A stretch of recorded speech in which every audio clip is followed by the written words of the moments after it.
Welcome back to Mandy's place. I tried to do this at a little better angle. Not too sure if it worked or not. But as you can see, I have my Sizzix machine here.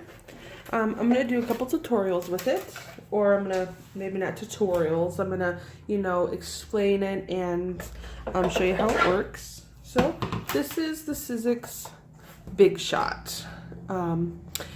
When you first get it, you will have to do a very small amount of assembly. This handle will be in there, the cap for it, and the screw. All you gotta do is, once you take it out, you screw this on and put the cap on. That's all you gotta do. And everything is already ready for you. I love this. And I also love that it's not electronic. Okay, it's nothing like my Cricut. This is all hand. You crank this by hand and you have different dies. We'll get into that in a minute. When you buy this, as I was saying, it's not electronic at all, so it's one less thing that has to break. There's different kinds you can buy. Like I said, there's electronic ones, there's not. This one's a hand one, and I love it because I control it. So I really liked that feature, and that's the reason why I got this one, and it's great. You also will get your board, which tells you there's different platforms, and it tells you which tab to open to do which thing. This one here says you have this one for your thin dies. Excuse me, ladies. Ugh. This is the setting I use the most, but I do have thicker dies. The Big Shot can use any kind of die and any kind of file folder. So you will get that, and then you will also get 2 cutting mats, or cutting plastic, I don't know what you want to call them, I call them mats. I tend to keep one on the bottom at all times, and I cut my thinlets downwards, so the cutting edge is down. And I always use the same mat for that, and it will cut into it, it's supposed to, and then I keep one for the top. But with the thinlets, you still kind of get an impression, but that's okay. And then after a while, when this one gets really bad, I'll switch them, and I'll make this in the bottom one, and I'll probably buy a new plate, and then go on. But I've had this since Christmas, and it's obviously been very used, but that's okay. There's still plenty of life in it, and so on. There's different plates and stuff that I'll probably get, but they're not needed. When you put the plates in for the very first couple of times, when you crank it through, you will hear a lot of cracking.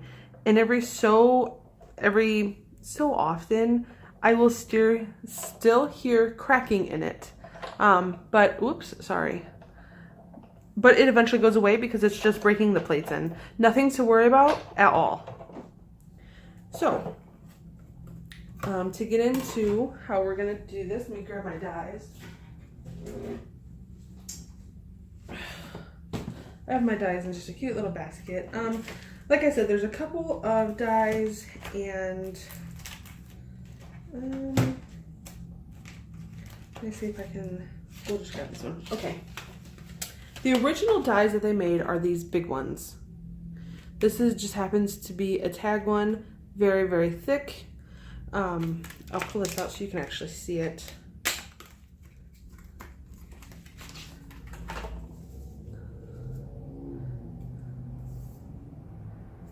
So these work, and it will tell you exactly how many tabs to open and what to do for it on this sheet. But these are the thick ones. And then they switched to like the same thing, but they're much thinner. So just same thing, just much thinner. And then they went to the really thin dies. Like these are, really thin, paper thin, wafer thin. They're actually called wafer thin dies. So, and then you have your file folders. Wow, words, things, and stuff. And these do embossing in your paper or your cards or whatever you want to do for it. Once again, all the settings that you need and exactly how to use it will be either with this or on this mat right here. So for today, I'm just going to show you with my wafer thin dies. And I actually should have pulled some of them out The Big Shot here is only so wide, so definitely keep that in mind when you want to go cut something. Today I'm just cutting some words out and some things for a friend, and I was like, oh, I should probably do a Sizzix tutorial video also because I was asked to do that and I completely forgot. So with this, I'm just gonna lay 2 of these down. These are just extra cardstacks that I had left over from a project, so I'm just using those. You can use whatever you want and find what's best for you, you know. And I'm going to do just a whole bunch of words for now. Oops. And I actually have a couple different words that I'm going to be using. And this will also show you that no matter who makes it, that they all cut. Some are from Spellbinders, some are from Sizzix, and some are from maybe Ranger probably, or Tim Holtz, I'm not sure. I also have some that I've gotten off of eBay that work just as fine.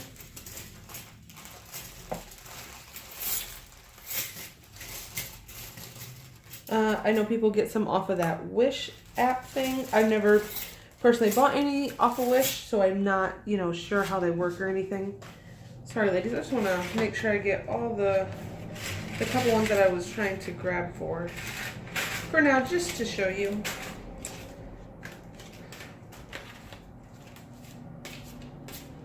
And you can find these at Michael's. You can also find them at Hobby Lobby.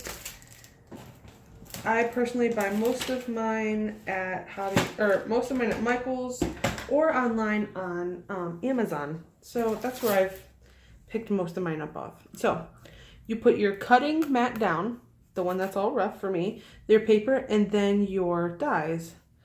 And most of the time you see ladies just throw them on there and not care where they're placed. I try to save as much paper as possible because, well, I'm not rich, guys. I don't know if you guys didn't know that or not, but you do now. So I try really hard to save as much paper. And matter of fact, I'm just going to put this all on one piece of paper. I'll still be cutting lots more out, but... Ooh. That one's not going to fit. Guess we're putting on this one anyway. And you just line them up. And they do have like a metal or magnet board you can put them on. But if you don't have that and you're worried about it, you can also put a piece of tape over it and it'll hold it in place. I don't do that. As you can see, they don't hardly move. And I'm also not putting this in a precise location. I'm just cutting them out for the words. You will then put your other plate on top, and anywhere the 2 plates touch is the only place that's going to cut. So say you wanted to cut it half and half, like half the word cut and half the word not cut, put half of the word off of the bottom plate and it won't cut because they have to be sandwiched between these 2 plates in order to cut. And push it up and just go ahead and roll it. Hear that? That's the dies cutting. And it comes out the other side.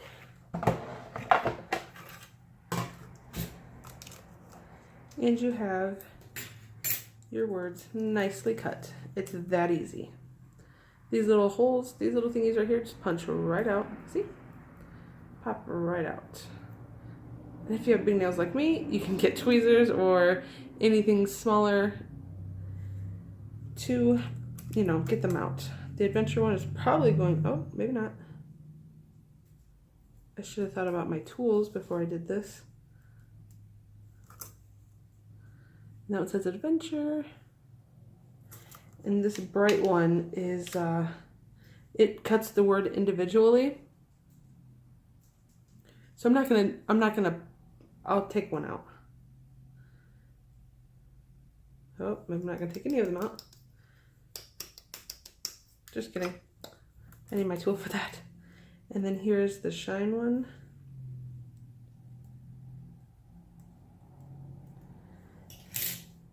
And you can use this with foam, cardstock, regular paper, foiled paper.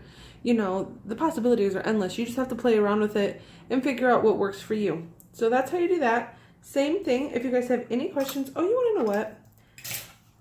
We're going to put this off to the side. And I am going to pull out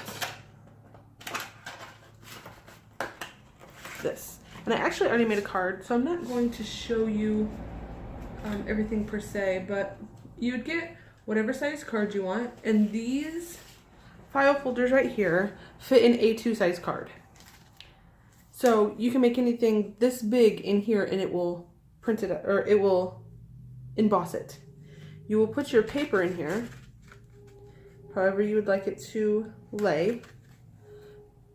And then we would put your mat down. Well, first you want to read. And this one obviously just shows like thinlits and stuff. This one shows the embossing folders and the thicker dies like I was using. This one shows for, oh, if you're using like the rubber mat and stuff. And this one shows for texturization. And this one shows for impressions, which is what we're going to do. We're going to do the embossing folders. So we're going to open it to this one. And you will always use your two pads. It doesn't matter which one's on top this time because we're not cutting anything. It's just there to sandwich it. So you put it in there and make sure it's even. Make sure it's all placed and you run it through just like you would a regular die. And then you run it back through and you got this beautiful pattern on your paper. You can also use a nice little file or sandpaper and you can sand away the color. If it's not a full colored cardstock and it's white in the middle, you can, like here, I buffed away the yellow, so all you seen was the white, so it looked like the white on a sunflower, or what are they called? They're not called sunflowers, they're called, well, you know those little dandelions. Oh my goodness. So it looked like a white dandelion. You know how they turn white after a while and all the little kids like to blow the seeds everywhere? That's what I wanted it to look like. So you can do that too. So there is options. You can play around with it. That's the file folders. And we already seen the die cuts. And that's it. I mean, play around with it. The options are endless with this. I absolutely love it. I completely recommend it. By the way, this is not a paid video. I am doing this because somebody wanted a video on it to show how it works and everything. And I've told you ladies time and time again, I have no problem making tutorial videos. I was just slammed a couple weeks ago. Things piled on top of another thing and things slowed down. I am ready to get in this and make the tutorials like you guys wanted and answer any questions. So I hope you guys enjoyed that. I'm going to keep playing with this for a while and I'm going to make some more die cuts for her so I can get those sent out. So if you guys have any questions, here is some, I have this set and you get this whole, all 15 of these dies in one. And I think I spent, $5 to $10 depending on the coupon I had. I don't really remember. And this is just some of the things you can make with it. And just because you have them all together doesn't mean you have to use them all together. You could use them for anything. I have these hearts right here, actually, and I'll show you. And I actually used them on a card that I made right here. So just because it shows them together doesn't mean you have to use them together. And I know most of you guys know that, but just something else to think about. So hope you ladies enjoyed that. And it's super sunny behind me. I have the window open, but I still make a shadow. I'm so sorry. If you guys have any more questions or you guys want to see any other tutorials or how something else works, just leave a comment down below and I will get to that as soon as possible. Thank you for stopping at Mandy's place and I hope this helps you guys. And if anybody was on the fence about actually buying one, I hope this pushes you on the right side because like I said, I love this machine. I do have my Cricut Explorer Air 2 and I still tend to run to this because I don't have to start it up in the dies that I already have and other things. So I still do use my Cricut Explorer 2, and if you guys want tutorials on that, I'll be more than happy to do so. I plan on getting more into showing you guys how things work, especially with the Cricut. We've been doing a lot of vinyls for the car, and you can make t-shirts and stuff. So if you guys want to see any of that, go ahead and just leave a comment down below, and I will get to it. And remember to follow me on Snapchat and Facebook at Mandy's Place, Facebook at Pass, Paper, wow. Pass. On Pass. Why can't I remember what it's called? Paper Addicts Secretly Shopping. That completely just skipped my mind a second ago. Okay, I think I should go take a nap now. Just kidding, guys. I hope you guys have a wonderful day. Thanks for stopping at Mandy's Place. Bye.